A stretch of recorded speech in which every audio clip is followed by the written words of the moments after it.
నమస్తే. Welcome to RTV. నేను సహస్ర. ప్రస్తుతం మన ఆర్టీవీ స్టూడియోలో రెహమాన్ గారు ఉన్నారు. ప్రముఖ వాస్తు జ్యోతిష్యులు.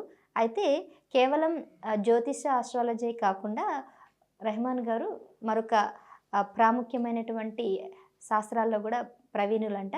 మరి అవేంటో తెలుసుకుందాం. నమస్తే సార్. నమస్తే అమ్మా. సరే సార్, మీరు అన్నీ కూడా చూస్తారు కదా. మరి పెళ్లి తేదీ అనేది న్యూమరాలజీ ప్రకారం ఏ తేదీ పెడితే, అంటే ఏ తేదీ నిర్ణయిస్తారు జనరల్గా? మ్యారేజ్ డేట్ అనేది second date of birth.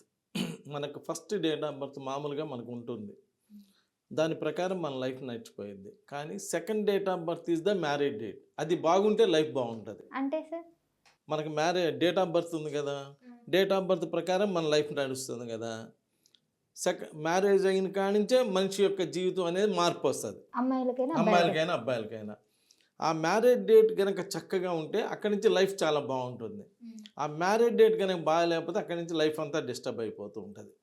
So marriage date పెట్టుకునేటప్పుడు ఎవరైనా కానీ, ఏ మతం వాళ్ళైనా, ఏ కులం వాళ్ళైనా మ్యారేజ్ డేట్ పెట్టుకోవాలనుకున్నప్పుడు అబ్బాయి అమ్మాయి డేట్ ఆఫ్ బర్త్లు ఒక్కసారి మీకు నమ్మకం ఉన్న న్యూమరాలజిస్ట్కి చూపించుకొని వాళ్ళిద్దరికి తగ్గట్టుగా ఒక మంచి మ్యారేజ్ డేట్ వచ్చేటట్టుగా, అంటే వాళ్ళ డేట్ ఆఫ్ బర్త్కి వాళ్ళ డేట్ ఆఫ్ బర్త్కి అనుకూలమైనటువంటి డేట్ వచ్చేటువంటి విధంగా కనుక మ్యారేజ్ డేట్ కనుక పెడితే అక్కడి నుంచి లైఫ్ చాలా అద్భుతంగా ఉంటుంది. కొన్ని మ్యారేజ్ డేట్స్ ఉన్నాయి, వరస్ట్ డేట్స్. ఇక అవి వాడకూడదు. ఇక అవి వాడితే వీళ్ళకి ప్రాబ్లమ్స్ వస్తాయి, లేదా హెల్త్ ప్రాబ్లమ్స్ వస్తాయి, లేదా పిల్లలకి ప్రాబ్లమ్స్ వస్తాయి. అలాంటి వరస్ట్ డేట్స్ వాడకుండా మంచి డేట్లు కనుక వాడుకొని డేట్ ఆఫ్ బర్త్లకు తగ్గట్టుగా, ఇద్దరు డేట్ ఆఫ్ బర్త్లకు తగ్గట్టుగా కనుక వాడుకోవాలి. దానికి తోడు ముహూర్తం కూడా చూసుకోవాలి. ఆస్ట్రాలజీ ప్రకారం ముహూర్తం చూసుకుంటూ వాళ్ళ డేట్ ఆఫ్ బర్త్ల ప్రకారం మంచి నంబర్ తీసుకొని మంచి మ్యారేజ్ డేట్లో కనుక చేస్తే మనం ప్రపంచానికి మంచి పిల్లల్ని ఇవ్వగలుగుతాం, గొడవలు లేని కాపురాలను ఇవ్వగలుగుతాం. ఇలా చేయడానికి వీలవుతుంది.